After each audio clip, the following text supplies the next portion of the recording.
Hey, this is Dr. Barry.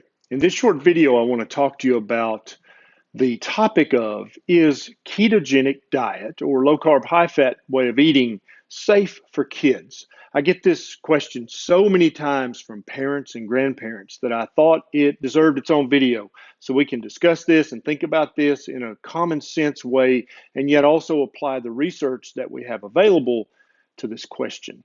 Did you know that the average kid in the US eats from anywhere from between 12 and 16 teaspoons of sugar every single day? Now, they don't just get a spoon and eat it out of the sugar bowl. They get it in processed crap food that we feed our kids every day. You would think that doctors would be up in arms about this. This is well known in the literature. It's been published in major newspapers and magazines. Yet doctors seem not to really care much about this. And I, however, care a great deal about this because I know that this leads to diabetes and insulin resistance and obesity, all of which can scar a child emotionally and make their life miserable. So if you know a parent or a grandparent or an older child who could benefit from hearing the information in this video, please share this on your Facebook page, share this in your keto groups, your low carb, high fat groups, even your paleo groups. So many people need this information, and so if you share, they might be able to hear it. Now, let's talk about this. Is the ketogenic way of eating, low carb, high fat, is that safe for kids? It's a very valid question. All parents are concerned about doing the exact right thing for their children. So let's talk about this. And I want to do two things. I want to first talk about the ancestral appropriateness of the ketogenic way of eating. And then I want to go through some of the most common arguments that you may have been hit with if you're a parent or a grandparent. So 50,000 years ago, let's go back in time. This is my little thought experiment, right? What did parents feed their kids 50,000 years ago when they were weaned from the breast and they started to eat solid food? What did their mothers chew up and put in their mouth for them? Was it goldfish crackers or Doritos, or was it maybe whole wheat? No, it wasn't. It was none of that. Okay. There were basically two options that a parent had to feed her child, his or her child, and that was meat or some sort of green veg. That was it. Now, for maybe 1 or 2 months out of the year, there were some berries, there was some fruit, but for 10 months out of the year, unless you lived right on the equator, you had meat and you had some veg, and that was it. Guess what that is? That's a ketogenic diet. You also might have some nuts from time to time if you found a tree and you were lucky enough to have rocks to break those nuts out. That's also keto.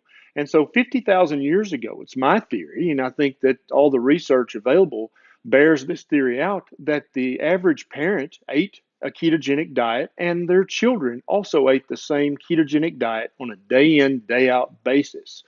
And so just from that common sense standpoint, to say that a whole food, grass-fed ketogenic diet is somehow magically bad for kids is kind of silly if you think about it like that, right?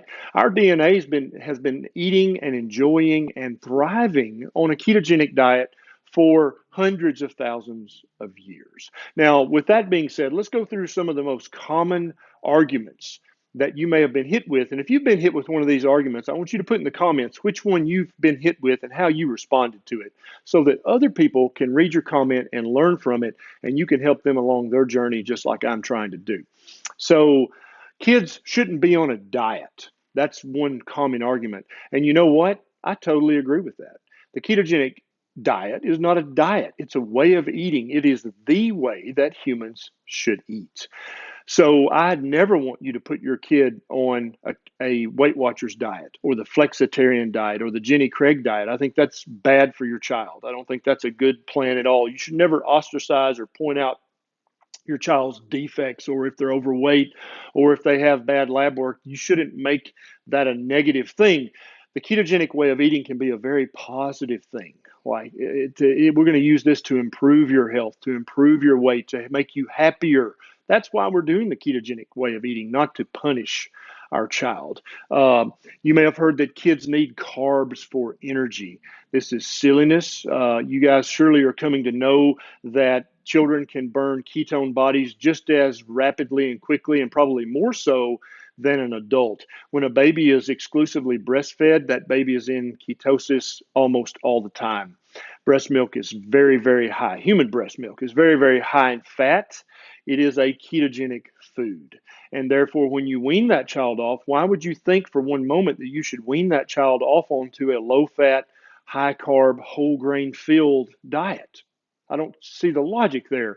So children don't need carbs for energy. And if you think your child needs a few carbs for energy, then feed your child some vegetables, feed your child some nuts, some berries. They have carbs. Okay, you may have heard that that children's developing brains need carbs, and this again is false. Your child's liver is able to make glucose at a moment's notice. If your child's red blood cells or some of your child's brain cells need glucose, their liver can make that glucose within seconds, faster than you can get glucose digested from the digestive system. So your child's developing brain, what it actually needs is lots of fat, because your child's brain is 60 to 70% fat by dry weight. The neurons that your child is trying to develop so that they can think fast and run fast and jump high, those are all made of fat.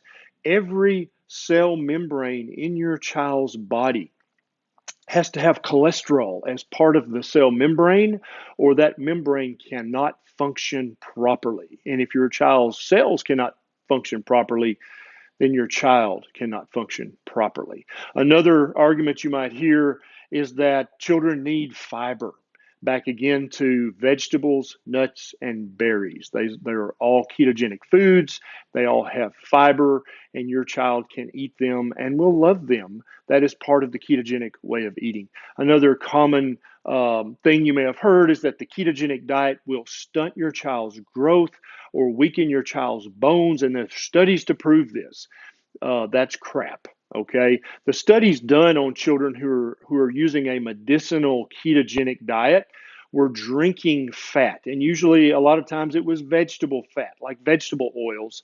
Those tend to build inferior cell membranes, and then also many of the children who have to be treated with a medicinal prescription strength ketogenic diet don't walk anyway, or they're very immobile, and so their bones are going to be weak, because if you don't walk and jump and play, your bones will get weaker.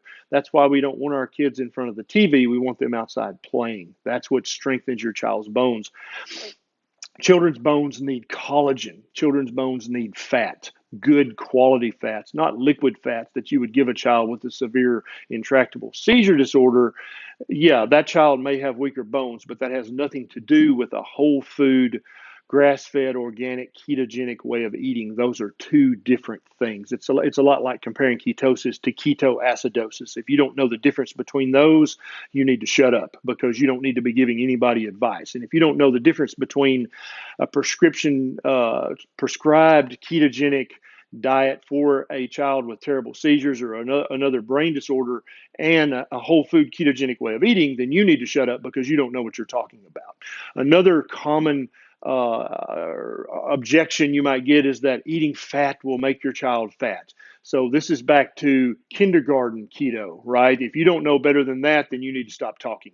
Fat doesn't make you fat. Eating simple sugars and simple starches and needless nutrient empty carbohydrates, that's what makes you fat. That's pretty much established science at this point. Another argument I hear a lot is more of a touchy-feely argument. Well, what if your child goes to a party or a birthday party? They'll be ostracized and they'll be embarrassed because they can't have a piece of cake, or they can't have a cookie, or they can't have a Dr. Pepper. Okay, so there's two ways to handle this, right? And you get to pick, because you're the parent. You're in charge of this child. I tend to let my daughters eat the carbs. It's like, oh, you're going to a party? Sure, have a big piece of cake. See how you feel later. I think it's a great learning experience for the average child who's been eating keto to have some Doritos and a Pepsi and a piece of birthday cake. And then when they get home and they're holding their belly and they want to go lay down, say, see how you feel right now? That's empty carbs. You don't want those. Those are bad for you. Or if you want to be a stricter, cleaner keto family, then you can pack their own snacks to take with them to the party. You can make them a little keto cake. You can send some nuts and some berries. I'm guarantee you all the kids will be jealous of your child's blueberries and blackberries because they'll want some too. They'd rather have that than the cake most of the time. Another common argument is, oh, my pediatrician won't like that or won't agree to that or will have a fit or might call Child Protective Services. So I've got an answer for that. Next time you go see your pediatrician with your child, if your pediatrician's not on board with the ketogenic diet, when they say, what kind of foods does your child eat? What are you feeding your child? Don't say keto. Tell them that your child is an ovo-lacto, porcine, bovine, pescatarian. Now, since that rhymes with vegetarian, I'm betting your pediatrician will love that answer. And what you just said is that my child eats a ketogenic diet, but your pediatrician won't understand that. He'll just think it rhymes with vegetarian, so it must be okay. Now, if you enjoyed this video, please take a second and subscribe. As always, you are welcome, and you have my permission to share this video on your social media, inside your groups, on your page. The more you share this, the more people I can help. If you'd like to take a more active role in helping me make more videos just like this, realize I am never going to take a penny from Big Pharma. Probably won't be offered a penny from Big Pharma, probably, right? I'm never going to take a penny from Big Food. I'm never going to be holding up a product and endorsing it, telling you need this product. If you want to help me a little more, you can sign up on the Patreon link down below. It's a quick sign up. You can throw a buck or two my way, and it helps me have more time to make more videos like this so that with your help, I can help even more people. This is Dr. Berry. I'll see you next time.